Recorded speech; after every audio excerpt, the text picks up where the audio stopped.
again sa ating channel. So, for today's video, papapasukin ko kayo guys sa isa sa aking favorite spot, aming banyo. Meron kaming tatlong banyo dito guys sa bahay.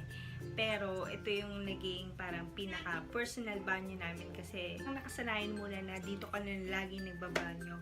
So, anong nangyari? Dito na namin din nilalagay yung mga personal things namin. Pero anyone naman guys, pwede gumamit ng banyo. Wala namang restriction na off-limits ka dito. Wala namang gano'n. Disclaimer lang guys sa mga engineer, architect, designer, whatever. So, lahat po na makikita nyo dito guys is lahat po yun is preference namin in terms of kulay, yung materials na ginamit, tapos yung mga ginagamit namin na mga body essential. So, lahat po nang nandito sa loob na to is pakana po namin ni husband nyo. So, kung ano man yung gusto kong ilagay dito sa loob na to, ng banyo na to is, kinoconsult ko muna sa kanya. So, siguro guys, familiar na kayo dito sa background na to, no? Dahil minsan, ginagawa kong background to. So, ito po ay isang banyo. Minsan kasi parang wala na ako ibang maisip na background. So, eto na lang. So, ano guys, excited na ba kayo pumasok? Parang ako kinakabahan. Respect na lang po kung ano po makita natin dito sa loob. And by the way guys, hindi ito yung malaking banyo ha. Ito yung small banyo lang. Ito yung typical banyo ng mga Pilipino, ng mga ordinary Pilipino. So, ganun lang siya guys. Hindi siya yung maraming pasikot-sikot, hindi. Pagbukas natin, yun na yung lahat. Ganun lang yung makikita nyo dito. Kaya don't expect too much, guys. So, ko lang i-share sa inyo tong aking mga essentials na ginagamit. Let's go!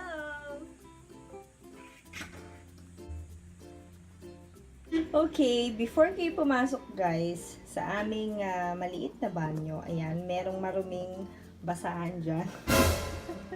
So, ayan yung maduming basahan. Reach niya sa labas pagka bubuksan niyo yung light. And then, ayan, pag open nyo, ayan na siya.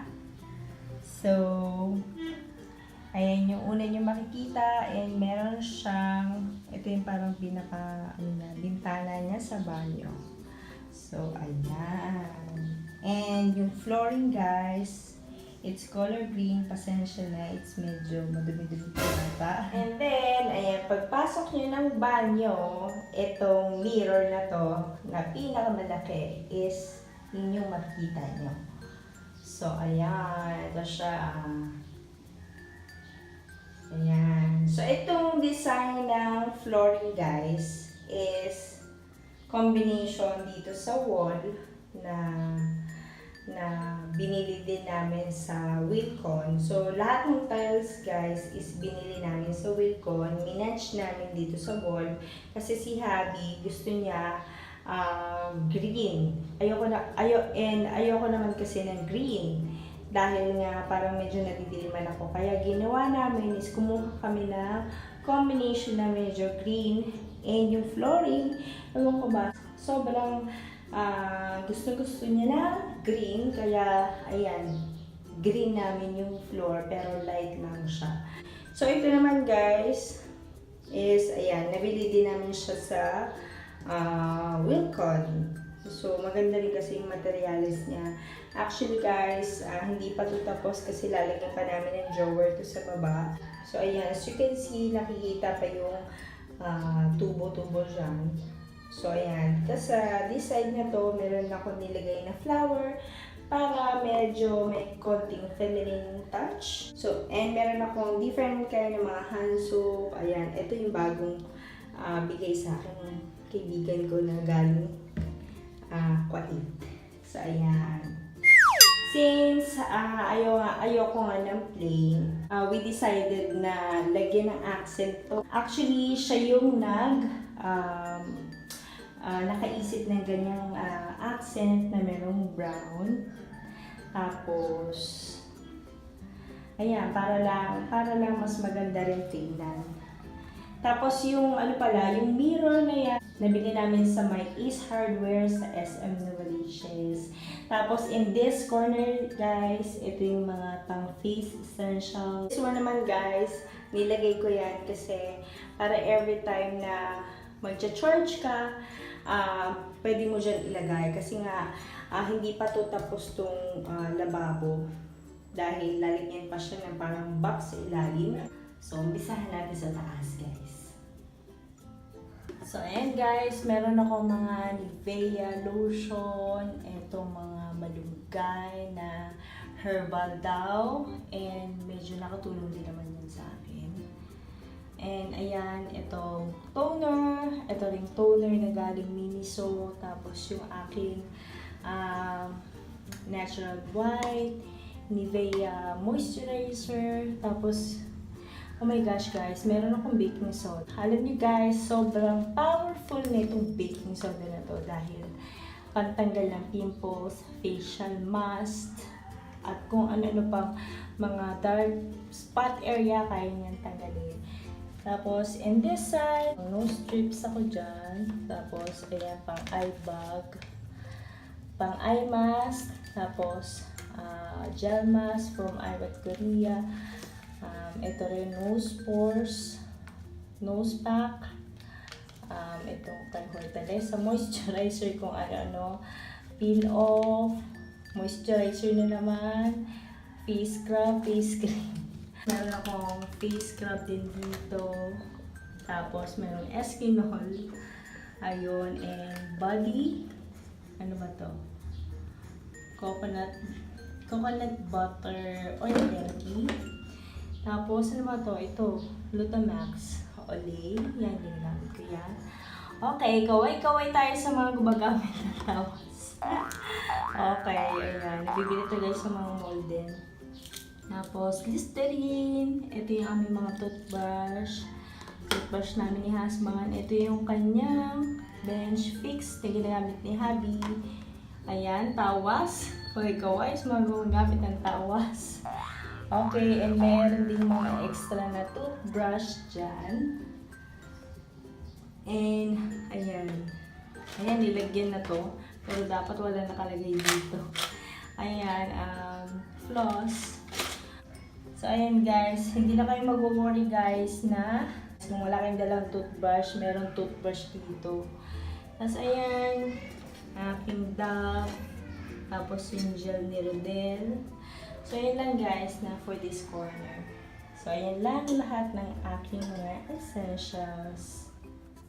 So, in this side naman guys, sa gilid netong lababo, sa kaliwang side is andito yung aking contact lens solution, aking contact lens case, and ito yung lagayan ng tissue. Guys, naka-cover to, tissue to eh. And, pwede mo itong gamitin for the face kasi nga sanitize kasi may cover at hindi naman siya madumi. So, yung pang poops, ayan, separate siya. So, ayan yung pang poops. And, syempre, gusto ko laging mabango. Kaya meron tayong, kahit ano naman, minsan albatros yung ginagamit namin. Pero kasi, recently, ito yung nabili ko. Pero, ayan, medyo paubos naman na. Kaya, inuubos pa namin yan. Tapos, ito guys, lagay ng cellphone. So, ayun yung bintana para naman lumabas yung mga bad spirit, diba? Tapos, meron kaming relos. So, ayan yung relos namin. And, ito yung ilaw. Yan. Yan. Tapos, in this side, so, pwede mong ilagay niyo tuwalya. Ayun, meron pa kaming stock ng Kleenex dyan. Tapos, ito na yung aming trono. Ito, mahilig kasi ako guys na magsindi ng kandila. So, gusto ko yung amoy na lavender. Sobrang tagal na nito guys sa akin. As in, dalaga pa ako. Nung binili ko yan. Kaya, hanggang ngayon naman, nandiyan pa siya. Ginagamit ko pa rin naman na siya. Dito sa gilid, ay yung trash can and yung brush. Yung brand nito is HCG. So, binili din namin yan guys sa Wilcon. Ito guys, hindi pa rin siya tapos kasi we're planning na maglagay ng heater dyan. Kaya, nung ginawa tong bahay na to guys, meron nakaabang na outlet. And then, itong yung shower na yan is ako naman yung pumili niyan. And mas maganda tignan yung square. Kaya, square yung aking kinuha. Tapos, ayan, ito yung lagay ng sabon. Ayan, sabon na yan is pambansang sabon ni Rodelia. So, this one naman, guys, ito yung ginagamit ni Rodel. So, para merong identification, ito yung kanya and ito yung sa akin.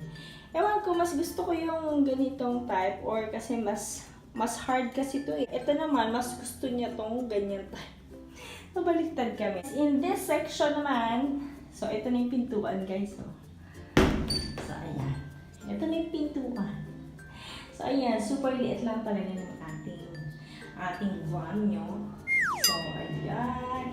So, in this side naman, so, ito yung mga face essential. Ito naman yung ating mga body essential.